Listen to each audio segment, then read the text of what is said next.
मना पाप संकल्प सोडून द्यावा, मना सत्य संकल्प जीवी धरावा.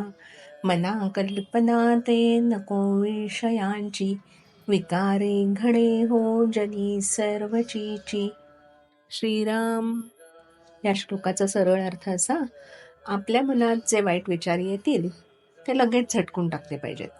चांगले वागायचाच आपण प्रयत्न केला पाहिजे. रामदास स्वामी या श्लोकात आपल्याला चुकीच्या वाईट गोष्टी करू नका, वाईट सवयी काढून टाका, निदान तसा प्रयत्न तरी करा असं सांगत आहेत.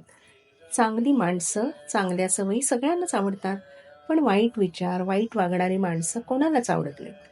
आपण जर चांगलं वागायचा प्रयत्न केला तर सगळ्यांनाच आपण आवडायला लागू. पण मग तसं होण्यासाठी करायचं काय? नक्की कसं वागायचं? कसं वागायचं हे समजणं एकदम सोपं आहे. कसं वागायचं नाही हेच त्याचं उत्तर. आपल्याला सगळी मोठी माणसं, शाळेत टीचर, ग्राउंडवरचे दाई दादा सारखं सांगतात ना, खरं बोला, खोटं बोलू नका. एखादी गोष्ट, dress, racing car, mobile game हवी म्हणजे हवीच असा हट्ट करणं बरोबर नाही. आई सांगते पानात काही टाकायचं नाही, पहिलं वाढलेलं सगळं खायचं, हावरटपणा करायचा नाही. हे सगळं असं करणं आपण सोडलं की आपल्या हातून चूक होणारच नाही. शाळेत कोणाची पेन्सिल, पेन, खोडरबर खाली पडलं तर आपण ज्याचं त्याला देतो, पण कोणाचं आहे हे कळलं नाही तर टीचरकडे देतो ना. घरी आणतो का गुपचूप? हे झालं चांगलं वागणं. आणि असं जर कोणी घरी नेत असेल तर त्याला चोरी केली म्हणतात.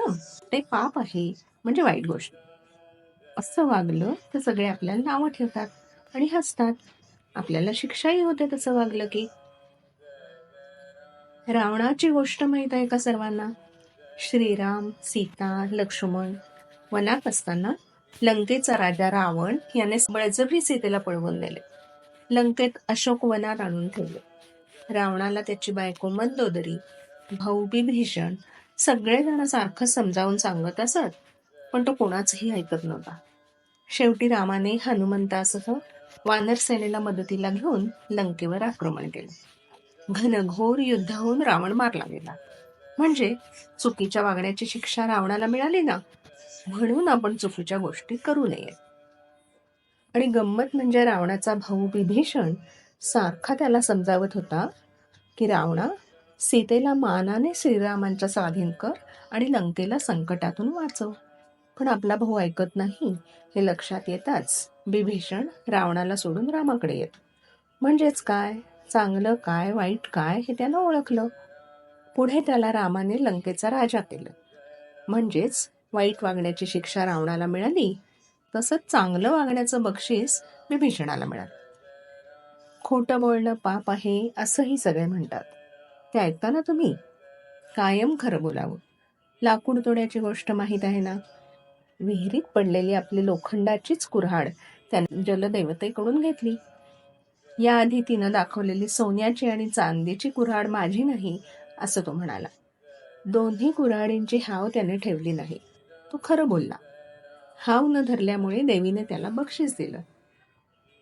असं चांगलं वागण्याचा प्रयत्न आपण करायला हवा असं समर्थ रामदास आपल्याला सांगत आहेत.